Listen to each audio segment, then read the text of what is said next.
Welcome to Family Business World. I'm Dr. Dale Caldwell, your host. I have another outstanding guest who happens to be a friend, James Howard, president of EU Resources and Entrepreneurial University. Welcome, James. How are you? I'm fine, Dale. How are you? Good. So thank you so much for taking time to come on the show this morning. First, you have such an amazing background. You've accomplished so much, but I know you as the design thinking expert, really a global expert on that. But I want to delve back and tell me a little bit about what EU Resources and Entrepreneurial U does. So let me hear about your business first, and then we'll find out about you. Okay. Well, EU Resources is my latest venture. It is one of my companies as part of Entrepreneurial U. What combines or what the company features is essentially the notion of working with creative people and helping creative people find jobs. That's what EU Resources focuses on. Primarily anyone from an artist to an architect to a fashion designer, industrial designer, and so forth. So EU Resources is sort of like the designer's employment agency. Excellent. It is an outgrowth of Entrepreneurial U, which is the school that focuses on design thinking. In fact, EU is built as Morris County's first and only school of design thinking. Excellent. So design thinking has been around for a while. People are starting to hear more and more of this because innovation is so important. But for the layperson, what is design thinking? For the layperson, it's probably the common expression thinking outside the box. Okay. But more importantly, it's a methodology for thinking outside the box. Believe it or not, we're not comfortable as creatures really stepping outside of our zone of safety. Our brain's not wired to do that. So the design thinking component exercises both parts of the brain, the left side, which is pretty much the thought-centered side, the logic side, and then the right side, which is the creative, more daydreaming side of the brain. And it also touches on more of an intuitive understanding of how to go about solving problems. Well, and we'll talk a little more about how design thinking can be helpful to family businesses and small businesses and other things. But before we go there, you have such a fascinating background. I want to hear about your background. Now, where were you born? Where did you go to school? Wow. Well, I was born in Chicago, on the south side of Chicago. Okay. And I went to what was built high school-wise, what was considered the country's first all-black high schools, DuSable. Really? Named after the explorer, John Baptiste DuSable. Right. And so I went to DuSable. It considers amongst its alumni Nat King Cole, Maurice Cheeks, the Hall of Famer, right, and even Fred Sanford from Sanford and Son. Oh, really? And so, and so from DuSable, I moved on to the University of Illinois in Champaign-Urbana, where I studied industrial design. Okay. And that is my exposure to the field of designing products. From Champaign-Urbana, I knocked on about 14 doors or more the summer after I graduated, trying to find a job, and was unsuccessful. So I decided to get back into grad school, and during my grad year's experience at the University of Illinois Chicago, my thesis project won an International Design Award. Oh, really? And that is how I ended up in New Jersey. Oh, really? Mm-hmm. And so now, and what was the thesis? What was the innovation?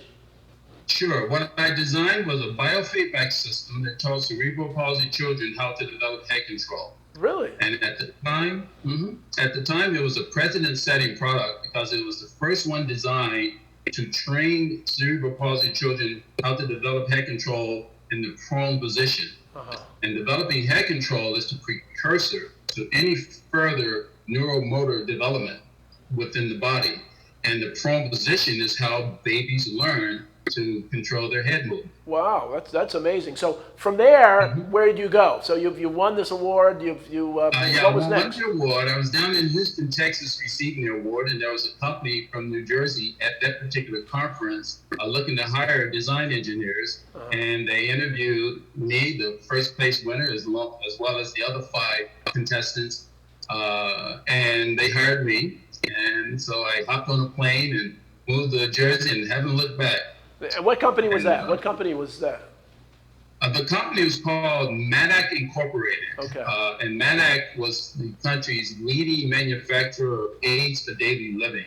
So I spent 6 years with Madak designing products that help people with disabilities and impairments. Aids for dressing, aids for feeding, aids for reading, and so forth. And it was during that experience that I amassed probably about 8 or 9 patents. Wow. Of all sorts. Mm-hmm. 8 or 9 patents. That's amazing. And so, and you tell the story of people stealing patents, which seems to be a common practice here. Well, it's unfortunate, but it does happen. And one of the stories that I shared with you briefly was the one where when I left Madak and started my own firm, Howard Industrial Design, I had designed a blow dryer for Conair, which was precedent setting at the time, and it came with a round lollipop shape. In fact, it was affectionately called the lollipop blow dryer.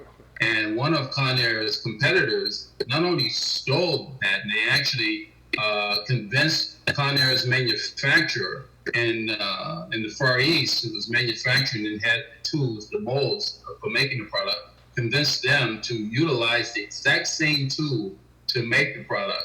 And so one of my competitors here on the East Coast had claimed the right to the product, and had even told one of my prospects that I was lying and that I made up this whole notion that I designed the product. And unfortunately, Dell, even sending the prospect a copy of the patent with my name on it didn't suffice. It didn't do the job. Wow. The prospect still turned away from the opportunity to work.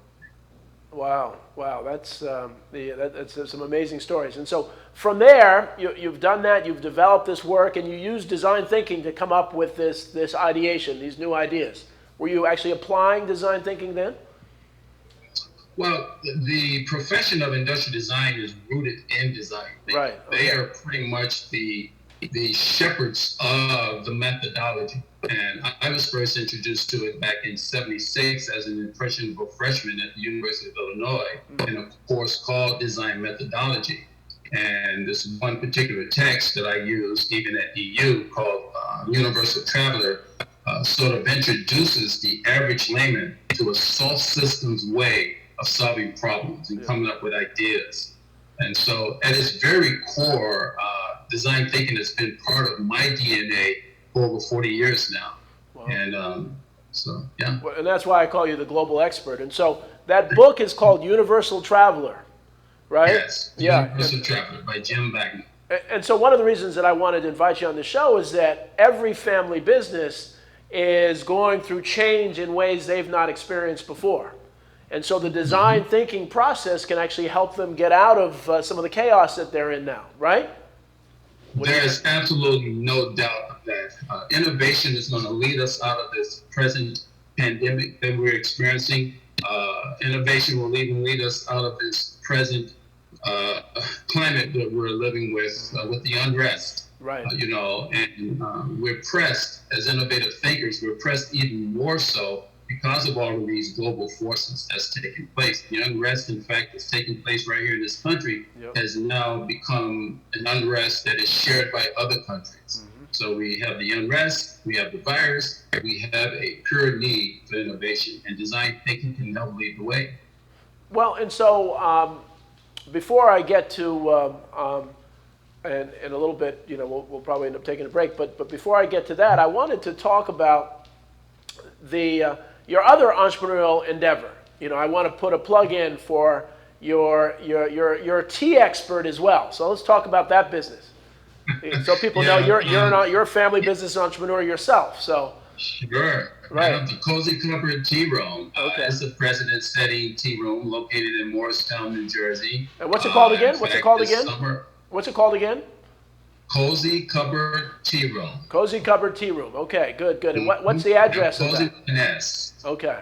What's the address of that for those that may want to go? The address is 4 Old Turnpike Road, Morristown, New Jersey. Excellent, excellent. And so again, that design thinking, innovation, ideation, I suspect you use that to start your own family business.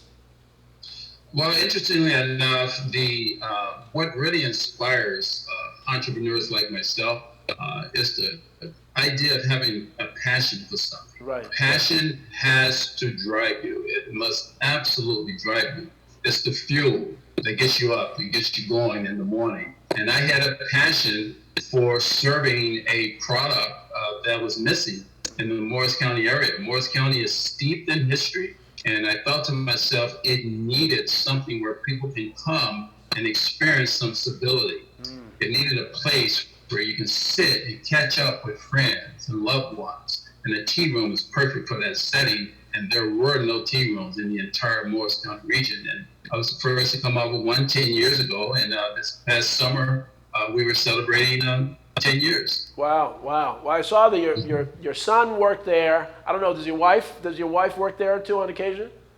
My wife is the real owner of the Cosy Cupboard Tea Room, and she reminds me all the time. All the time, She's been there with me from the very beginning, helping support the notion. She's my biggest critic.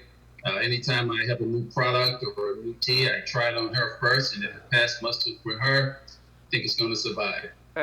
So yes, and my daughter as well. She, in the early days, helped to keep the books, and she was a real inspiration. And by the way, just a quick side, I was inspired to do the tea room because as a family, we would take vacations and travel the waters, cruises, and go to different states and different countries. And while on the cruises in particular, we made a habit of going to the afternoon tea setting on the cruise ship. And I took a liking to it. Okay. However, I was somewhat critical of the service sometimes. So one day my kids, they challenged me. They said, "Dad, if you think you can do better, why don't you open up your own tea room?" So game was on. Well, and again, we've had I had the privilege of having lunch there, and I mean the artwork is beautiful, the design is beautiful. It really almost takes you takes you back, and so. Especially when we open up with restaurants and other things, it's a place that I encourage people to go to because, no matter how much stress you have, there's something special about that place that relieves the stress. So we're going to take a commercial break right now, and then we're going to come back. I will say a little more about the tea room, and then I want to talk about design thinking and family businesses and what processes should they be going through with that. Excellent.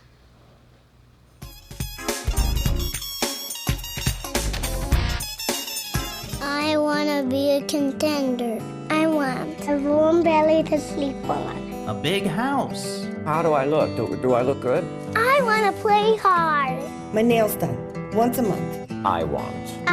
I want a home. I just want a home. I want someone to love. Last year, more than 30,000 companion animals came to us without homes. 20,000 of them were felines. Let's make some homes together.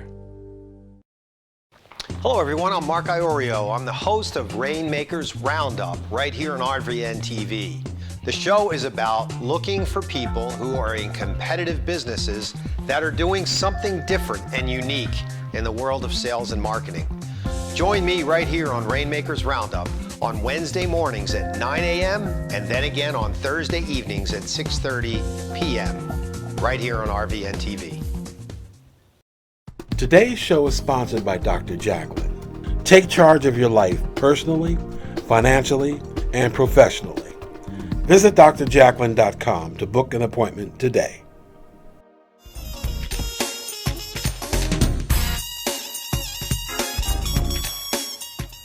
Welcome back to Family Business World. My guest, James Howard, president of U Resources and Entrepreneurial U. We were just having a great conversation about this wonderful tea room in Morristown that I've been to, that you need to go to, especially as you come out of this very stressful time. It's a perfect place to unwind and so on. And so James, you are just the ultimate entrepreneur and innovator. And I understand you have a new product. Tell the audience about this new product. I want to hear some about this. I will. Well, as you can imagine, Dell, when people are allowed to get back out into the restaurants, more than likely they're going to be donning a mask. A mask very similarly to the one that I have here. Right. And if you're at the restaurant, you certainly will not be able to drink your tea nor eat your food with your mask on. Right. So you'll have no choice but to take your mask off. Right.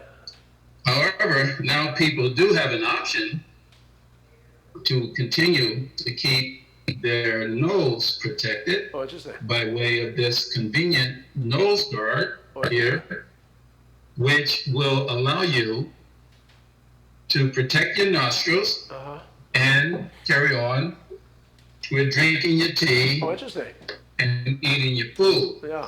And the reason why this is very important is because I have learned that the nose, 90% of the air that we breathe actually goes through the nose. 90% of the air that we breathe goes through the nose. Right. So if you're able to block and hold off the allergies and the viruses that are potentially going up your nasal passageway, you can remain more, I hope that can be edited out. You can remain more protected.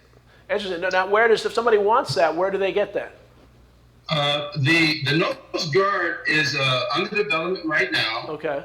And I have a provisional patent, which I've started on the nose guard. And it should be available hopefully within the next 3 months. I do plan on doing a test market right in my tea room. Okay, nice. Excellent. So individuals, I'll be able to test, and I plan on having a questionnaire and a form for people to fill out, and they'll be able to actually give me some feedback on comfort and so forth. The option for, by the way, was if you look here at this clip here, that's a novel way to engage the inside lobe, right? So that you don't have to literally have.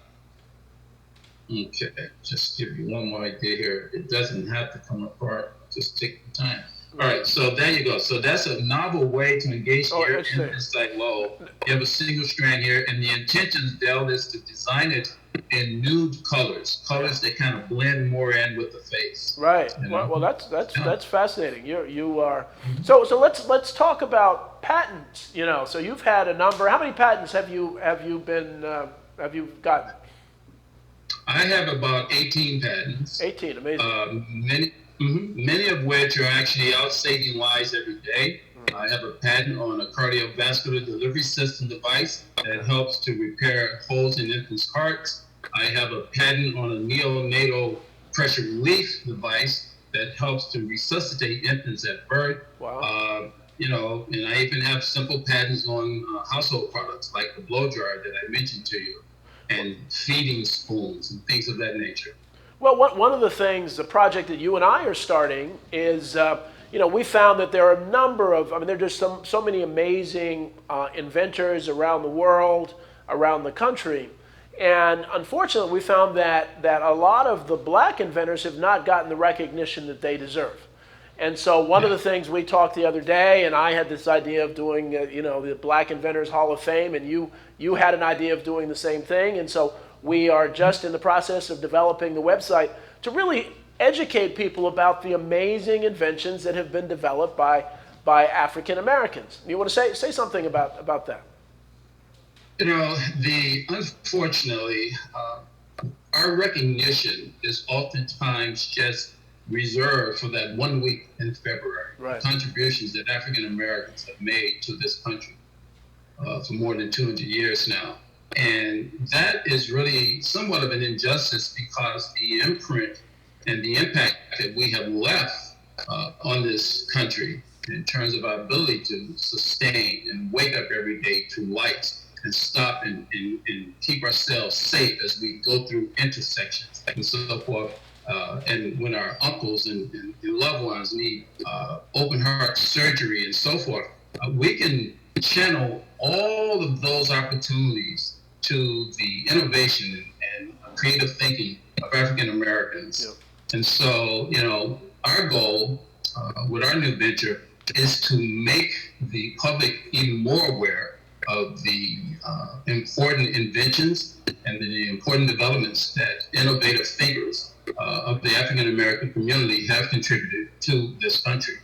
And it's large. It's absolutely large. One of the most prolific inventors that has ever walked the face of this earth happened to be African American, which is George Washington Carver. Right. Okay? Right. At one time, he was literally, I don't know if literally in the Guinness Book of World Records, but he was recognized as having the most patents of anyone. Wow. Okay? Wow. And this is what had prompted the Time magazine back in 1965 to label him the Black Leonardo da Vinci. Right. George Washington Carver. Yeah. And if you don't know that name, look it up. And so come to our website, which is, we're developing it, but BIHOF.org or .com. I also had started something called the Black Entrepreneurs Hall of Fame, BEHOF.org. And the whole idea is to really celebrate, not to put anybody else down, but just to really celebrate people who've gone above and beyond. I also started something called the Black Tennis Hall of Fame, .com. And so the whole idea is that there's so many, as we deal with some of the chaos and crisis in the community, there's an opportunity to really understand that this country is wonderful because people of all colors have had opportunity, but we need to celebrate everybody equally. So with that, as we go to the show, I'd like you to tell me, if I'm a family business, you're a family business person, I'm coming out of COVID, how do I use design thinking to begin the process of coming up with new ideas and new ways to survive? I would suggest to start with identifying what's in here. Mm-hmm. What are you passionate about? Right. And once you have that passion, then attach that to something that should also be part of your DNA, and that is empathy. Mm-hmm. Empathy and design thinking goes hand in hand. And at EU, we developed a core belief that there is good in everyone. And that is what drives us. That's what connects us to this empathy train of a process that we call perpetual optimism. Perpetual optimism. And the way to practice perpetual optimism is to, one, start with empathy, being attached to someone's pain points, someone's needs. That need could root right within your own family. It could be a loved one, it could be a friend, but embrace that notion that necessity is the mother of invention. Right. And then act on it. The acting part is very important, and in order to do that, you have to be instilled with creative confidence. And that is what we do at the school. We teach people how to get in touch with their creative side. And, and there's a lot of nice games and techniques that you can employ to do that. Something as simple as waking up one morning and deciding that you're going to take an alternate way home to work, and then driving on the way home, taking an alternate way home, back home. So, being creative is a daily activity that if you're not trained, like I was as a designer, that you can still embrace on a routine level. But Dale, make no mistake about it, we all have the capacity to think creatively. We just need to step again outside that comfort zone. Right. And having studied neurology during my thesis project, designing the biofeedback system, one of the first things I learned is that the brain is literally wired to protect you. Right. It wants to keep you safe and do things more logically. Right. And so if you just trust your intuition, trust your attachment to others' pain points, it's somewhat easy to step outside of that comfort zone and go for it. Yep. And to do, take on innovative projects. Well, and there's so many family businesses that have been successful and they've been doing things the same way, and all of a sudden they're thrown off their game because of the COVID pandemic. And so they need to kind of get this design thinking, which is brand new. So if they want to call you up and come to your school, what number should they call? How do they find you, or what website should they go to? They can go to EU2designthink.com, EU2designthink.com, okay. And they'll have access to my website. And in there, there's an opportunity to respond and request additional information, or they can also send me directly to my email address. That it will be jhoward8532@gmail.com.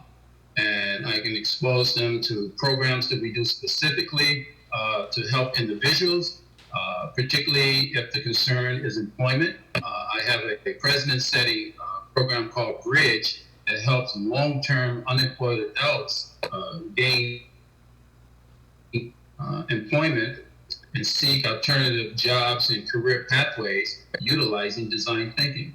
And Bridge is really exciting. It's a contract I have with the state right now to take on their long-term unemployed adults. And it's a 4-week program. And we apply design thinking to that whole process from step 1 to exiting the door on being more creative and more confident to attain your goals and attain that career or job pursuit that you're after. Well, and that's particularly important for our family businesses because, you know, their number one asset are the people, the quality of the people that they have. And so, so they can really reach out to really identify some high quality, experienced employees that can implement design thinking and bring innovation to a family business. So not only is this process where you can get trained in this process, but there are probably some wonderful people that come out of that. Well, we're almost at the end of time. I don't know if you want to have a last word, James, or this has been wonderful and very informative. Well, I just want to say, Dale, how much I appreciate you affording me this opportunity to speak to the public about design thinking, to speak to the public about the importance of being innovative. Innovation, as I mentioned earlier, will lead us out of this crisis. And I don't doubt one bit, particularly as you and I began to work on more products and projects, you'll begin to see the seeds of innovation right in front of your very eyes in terms of what can happen when you put great minds together. And I am pleased that I have the opportunity to work with you, someone that I hold in highest of esteem, and it will be an honor. Well, thank you. It's an honor to have you on the show. It's an honor to work with you. So that's the end of our show today. Thank you for watching Family Business World. We will see you next week on our next show. James, thank you so very much. Thank you, Dale. Appreciate it.